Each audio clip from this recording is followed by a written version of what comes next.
सद्भावना सम्मेलन, खाप पंचायत, खाप पंचायत, खाप पंचायत, किसान यूनियन, किसान यूनियन, किसान यूनियन, हिंदू मुस्लिम एकता, हिंदू मुस्लिम एकता। बहुत बहुत शुक्रिया। मैं आग्रह कर रहा हूं सरदार तेजवीर सिंह साहब से, जो जनरल सेक्रेटरी हैं भारतीय किसान यूनियन शहीद भगत सिंह के, कि वो आए और अपने विचार रखें। आप सबका धन्यवाद करता हूं कि आपने उस समय में इस सम्मेलन कराया है कि जब इसकी सबसे ज्यादा जरूरत थी। तो मैं शुरुआत करता हूं, आपको सबको आदाब, सत श्री अकाल, नमस्कार।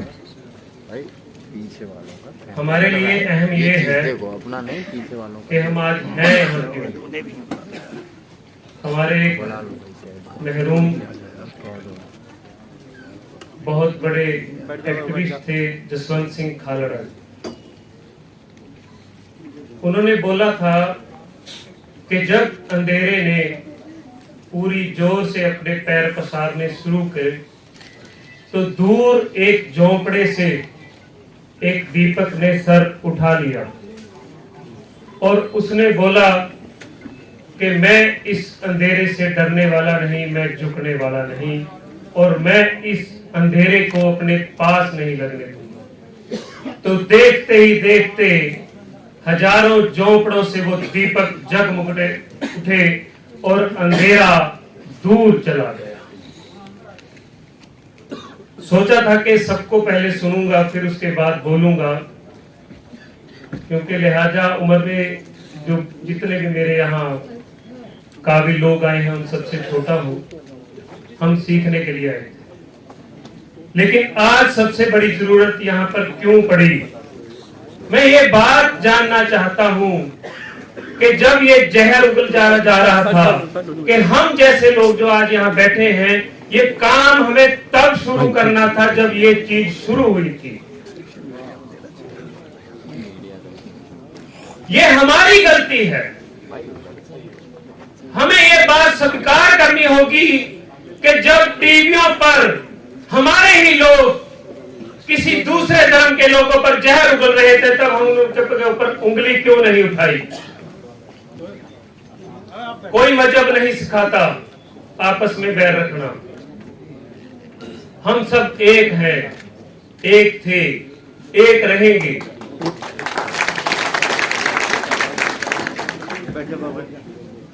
हम ना डरेंगे, ना झुकेंगे, ना बिकेंगे,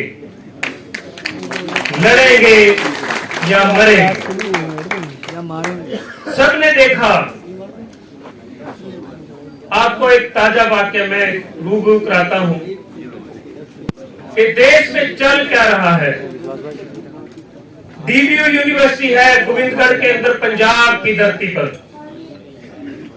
जहां पर नर्सिंग की कुछ मुस्लिम लड़कियां जो जम्मू कश्मीर से थी, मैं वहीं से आ रहा हूं सीधा, उनके ऊपर लाठीचार्ज होता है। और लाठीचार्ज किसके लिए? कि वो शिक्षा मांग रही थी, वो अपनी डिग्री की लड़ाई लड़ रही थी। और मीडिया क्या दिखा रहा था कि कुछ मुस्लिम लड़के और लड़कियों ने वहां पर पथराव कर दिया। लेकिन कितने लोग जो हाजिर लोग हैं इस वाक्य को जानते हैं? हाथ खड़ा कर बता सकते हैं? 1 2 3 4 5 6 7 8 9 10 1% भी नहीं।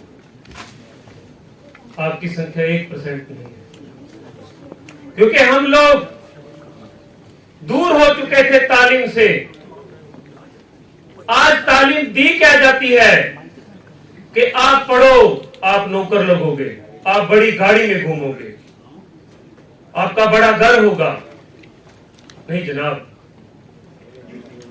तालीम एक काबिल इंसान, एक बेहतर मुल्क और एक बेहतर इंसान बनाने के लिए होती है, नौकरी के लिए नहीं।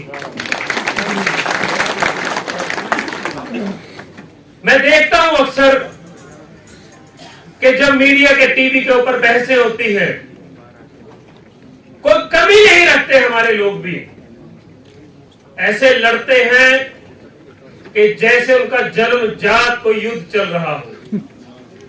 होना क्या चाहिए था कि हमें बात करनी थी वहां पे, पूरे देश के अंदर गुर्बत है, कोई बात नहीं करता था कि हम एजुकेशन में कितना पिछड़ गए हैं।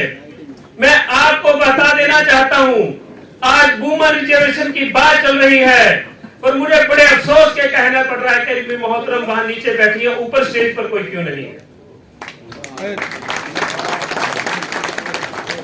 हमें अपने आप को खंगालना है, दूसरों की कमियों पे हम हर रोज बोलते हैं।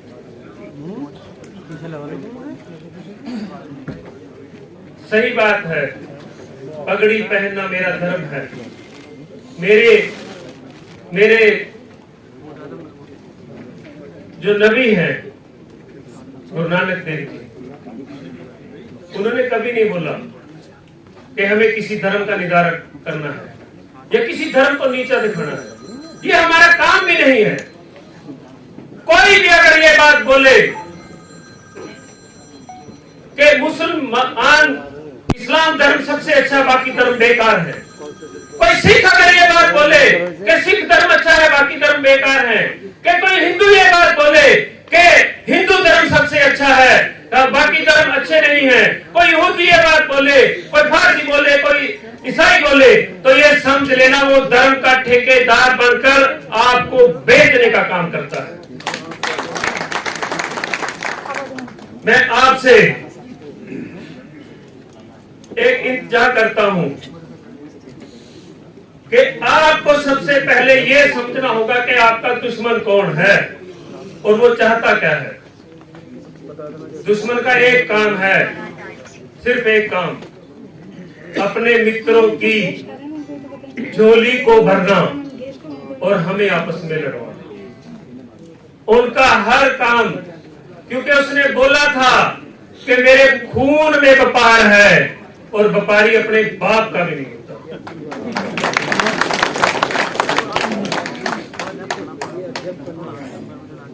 बहुत अफसोस के साथ देखना पड़ता है कि हम कितने अलग थलग लड़ रहे थे। जब मणिपुर के अंदर घटना हुई तो सभी ने एक बात बोली कि आदिवासियों के साथ ऐसा हुआ है। जब नूह के अंदर घटना होती है तो बोलते हैं कि मुसलमानों के साथ ऐसा होता है। लेकिन हमें बोलना चाहिए था कि वो भी इंसान है, हम भी इंसान हैं और हमारी इंसानियत जा रही है। ये किसी धर्म का मसला नहीं है, ये किसी आपसी मजहब की लड़ाई नहीं है। ये लड़ाई है एक गांव और शहर के बीच में जो दीवार है कि जो दिखाया जा रहा है आपको, ये व्यापारी के और आपके हकों के साथ साथ आपके जो कुदरत के सोर्स हैं, जल जंगल जमीन की लड़ाई, जिन पर ये काबिज होना चाहते हैं और आपको इन सब मसलों में उलझाना चाहते हैं। हमारा मसला रोजगार, हमारा मसला बेहतर आबो हवा, हमारा मसला बेहतर रोजगार, हमारा मसला बेहतर मेडिकल सुविधाएं होना चाहिए था, लेकिन हमें लड़ाया जा रहा है। मैं धन्यवाद करता हूं सबका, आपका आपने इतना अच्छा एक कार्यक्रम यहाँ पर रखा, लेकिन आपको अभी इस चीज की और जरूरत है। बहुत दफा मैं देखता हूँ कहते हैं खुदा देख रहा है या रब देख रहा है। वो देख क्या रहा है कि जैसे अभी एक भाई साहब ने बोला था कि ये गांव का देश है, किसानों का देश है। मैं आपको बता देना चाहता हूँ कि वो देखता है कि एक मदरसे के अंदर एक पढ़ा हुआ नौजवान जाकर एक आईटी कंपनी में लग गया है और वो लिखता क्या है कि इस देश को खतरा है। किससे खतरा है इस बात को उसको भी इल्म नहीं है। किस बात से खतरा है? बस मीडिया एक सुबह एक सिनेरियो सेट कर देता है, हम शाम तक उस पर बहस करते हैं। पाकिस्तान इंडिया का मैच देखने वाला आदमी ये समझता है कि वो एक खेल ना होकर जैसे एक जंग चल रही है। जंग किसके खिलाफ है? वो भी हमारे भाई थे, आप भी हमारे भाई हो, ऐसा नहीं। तो अभी मैं आपसे बात करना चाहूंगा कि आपकी और इस देश की आजादी के बीच अगर कोई खड़ा है तो किसान कमेरा एक दीवार बनकर खड़ा है, जिसने सभी मजहब के लोगों को इकट्ठा किया है।